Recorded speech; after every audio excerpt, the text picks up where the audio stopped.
Bom, pessoal, hoje eu trouxe para vocês esse bolo de porquinho. Eu vou ensinar a massa, eu vou ensinar essa decoração de pasta que tá em cima, tá? A massa é super fácil, é toda feita à mão, não precisa de batedeira. É uma massa amanteigada deliciosa de um excelente rendimento. A cobertura lateral é toda em chantilly, pode ser chantininho, pode ser chantipower, pode ser o que for. E a decoração superior e o resto tudo é feito com pasta americana, tá? Não derrete, é super tranquilo, fácil de fazer. Pode fazer cachorrinho, pode fazer pintinho, pode fazer o bichinho que vocês quiserem, tá? É super, super tranquilo.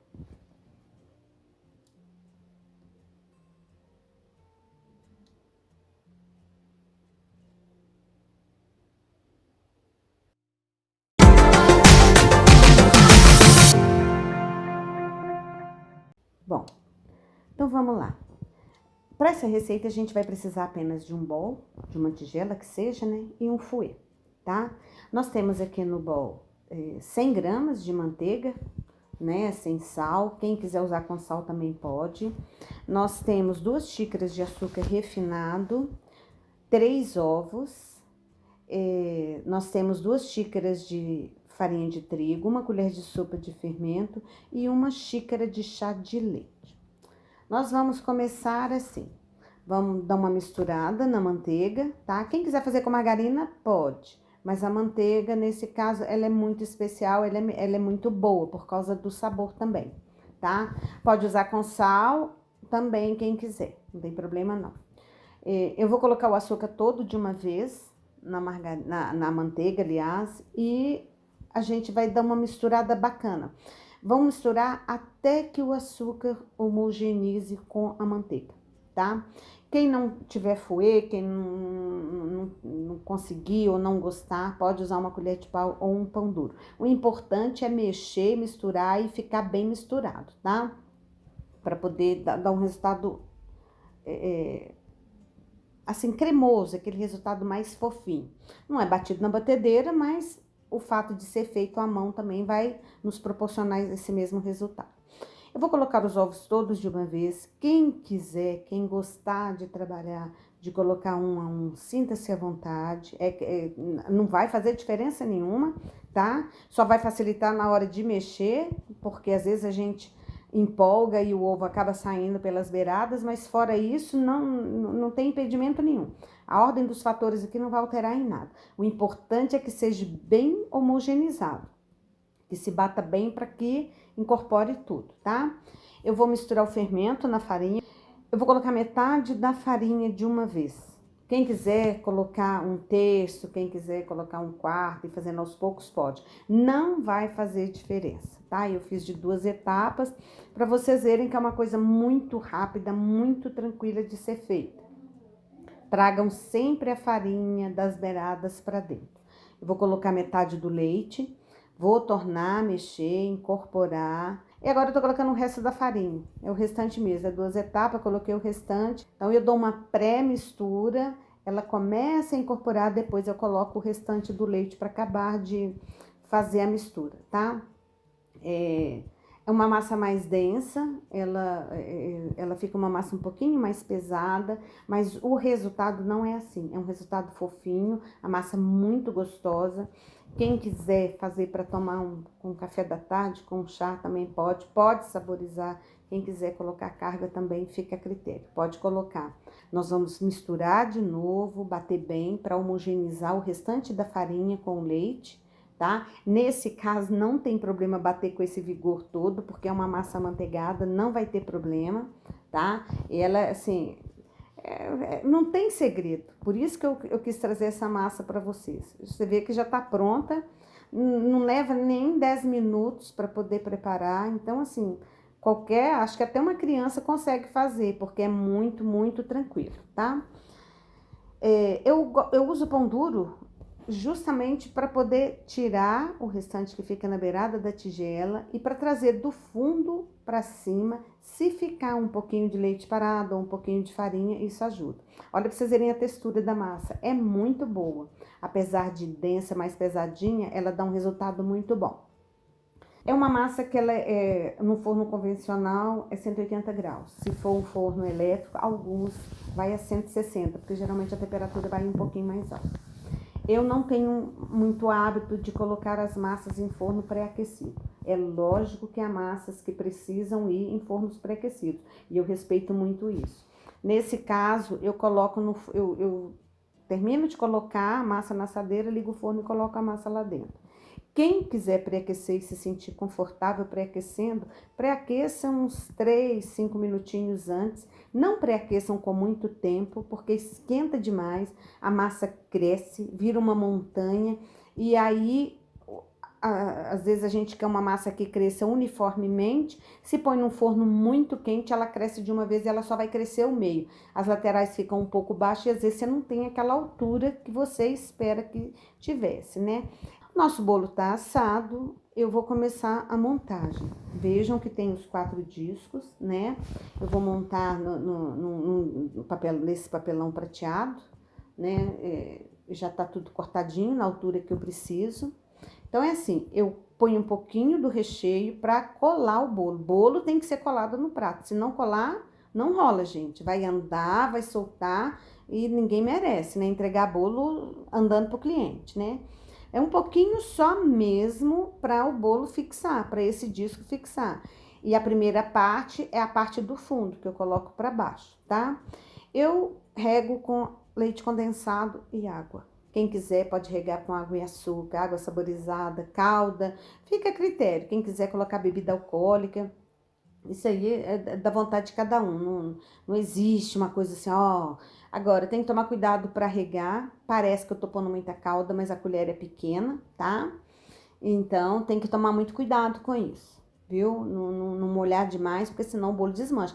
Eu vou colocar o recheio, nesse caso vai ser brigadeiro preto com brigadeiro branco, eu tô usando uma manga. Quem não quiser pode colocar o recheio simplesmente às colheradas e distribuir. Como o bolo é pequeno, a manga eu achei que ia ajudar bastante, né? Então eu coloco a manga, eu venho com uma colherinha e vou dar uma ajudadinha só para ele nivelar, para na hora que eu colocar o outro disco, ele ficar assim, numa altura bacana, numa altura boa, para não ficar desnivelado. Eu já venho com o segundo disco, coloco. Não precisa apertar demais, é o bastante para que o disco crie aquela cola, né, no recheio. Eu molho de novo da mesma forma, cuidado com as beiradas, né? A gente molha as beiradas, mas não deixa chegar muito.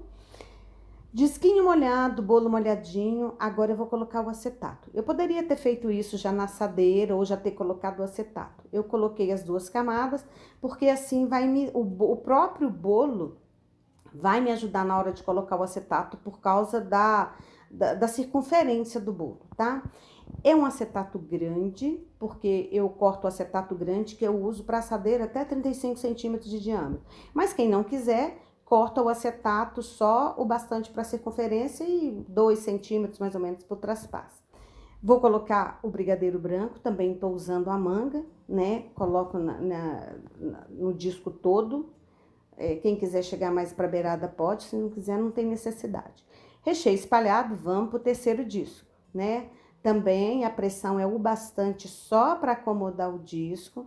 Molhei, já coloquei o brigadeiro escuro. Agora nós vamos colocar o último disco. Eu retiro a folha do fundo, sempre o fundo voltado para cima, que é para eu ter um bolo com uma superfície bem plana, bem niveladinha, porque isso ajuda demais quando a gente vai fazer a blindagem, ou vai dar uma argamassa, ou usar um creme de manteiga, o que for que vocês forem usar. Eu rego de novo. Vou usar a mesma calda, quem quiser pode usar aquelas bisnaguinhas. Eu tô usando colher porque o bolo é muito pequenininho, às vezes, dependendo do que a gente usar para molhar, é até complicado, né? Mas reguem, cuidado de novo para molhar, para não molhar demais, para o bolo não ficar dissolvendo. Eu volto com o papel para manter a umidade do bolo. Ele agora vai para a geladeira, são 12 horas de geladeira, de um dia para o outro, só então é que eu vou mexer para poder decorar, tá? Bom, tá aí o nosso bolinho, ele já tá com chantilly, ele tá todo prontinho, já tirei, passei a argamassa e passei o chantilly. Eu dei uma camada lisa em cima, coloquei, fiz o bico, eu usei o bico 2M, para poder fazer as estrelinhas, é aquele bico pitangado. Eu não pus muita pressão, para não ficar uma pitanga muito grande. E agora, eu vou cortar a parte do círculo, que vai compor a cara da porquinha, tá? Essa parte, ela é mais ou menos uns 2 centímetros menor do que a circunferência do bolo. Porque ela vai centralizar, porque se eu colocar muito na beiradinha, na hora que eu for colocar as orelhas, vai me dificultar muito. Então, o tamanho que vocês forem fazer, peguem um cortador ou façam uma guia redonda que seja 2 centímetros menor do que o tamanho que vocês precisam, tá? Cortei, vou colocar em cima do chantilly. Acomodem, cuidado na hora de colocar, porque se precisar tirar, gente, não tem como, tá? Então, tá o nosso disquinho em cima do bolo, bem niveladinho. Agora eu vou preparar para colocar o nariz do porquinho. Esse nariz eu modelo, vou medindo, para ficar um nariz proporcional, para não ficar um nariz nem muito pequeno e nem muito grande. Ele tem que ficar mais ou menos proporcional à carinha que o cliente vai ver, ou que for aparecer, né? Se for tirar uma foto ou qualquer coisa. O tamanho tá bom, agora eu vou marcar o buraquinho do nariz, né? Isso aí é uma pasta, é um cilindro oval amassado, e eu peguei tipo uma coxinha, não, um quibezinho, coloquei nessa parte de baixo, onde eu passei o boleador, só para fazer a boca, né? Quem não quiser, pode só marcar com aquele marcador de U, que aí é super tranquilo. Achei a posição, a altura certinha, colei meu focinho. Agora, a gente vai partir para olho, para orelha, para acabar de compor essa carinha que vai virar o nosso porquinho, né? O olho, ele vai ser um cilindro, a gente faz um cilindro pequenininho, com uma pasta preta ou marrom, da cor que for o olho do bichinho que vocês queiram. E aí, dá uma amassadinha para ele ficar achatado. Até chegar, vocês vão achatar até chegar à largura e ao tamanho mais ou menos do olho, né? Esse cilindro a gente divide ao meio, no caso eu dividi ao meio. E eu vou conferir agora a altura, para ver se o olho não vai ficar nem muito comprido e nem muito achatado. Eu passo água, eu gosto de passar água primeiro onde eu vou colar, porque assim não tem problema. Ainda mais que é preto, se eu passar água, colar e depois manchar, fica ruim. Tem como tirar, mas fica chato. Então, ali eu já sei mais ou menos a altura, eu posiciono o olhinho, já colo, dou uma acertadinha, né? Nesse caso, ele vai ficar bem juntinho do focinho. Eu vou posicionar as orelhas. Essas orelhas, elas foram feitas com pasta, né? Eu coloquei bastante CMC, modelei antes para que elas secassem, deixei calçada para ela ficar com esse movimento, né? E aí eu já deixei com os palitos para poder ficar fácil para colocar no bolo, para não ter perigo de cair. Eu ia transportar esse bolo, eu tenho que garantir que vai chegar inteiro e perfeito, né? No destino que for, né? As orelhas estão posicionadas, estão coladinhas. Eu venho com o saco, com a manga, né, de confeitar com um pouco de chantilly rosa, que foi o que eu dei acabamento do bolo. E eu vou acabar de calafetar as fendas que ficaram na posição, quando eu posicionei as orelhas, né? São os buraquinhos que vão sobrar e eu vou completar essa folga que sobra entre a carinha de pasta americana e o restante do bolo. Eu vou fazer pitanga em volta dele todo para poder complementar e para fechar o círculo da carinha do porquinho, para dar continuidade da lateral até em cima. Eu vou colocar antes o lacinho e depois eu coloco a luz, porque a luz é a última coisa e como é branco, para eu mexer o menos possível. Agora sim, já passei a água, vou posicionar a luz dos olhos. Façam muitos bolinhos, muitos porquinhos, cachorrinhos, seja lá que bichinho que vocês escolherem. Boa sorte, até o próximo vídeo.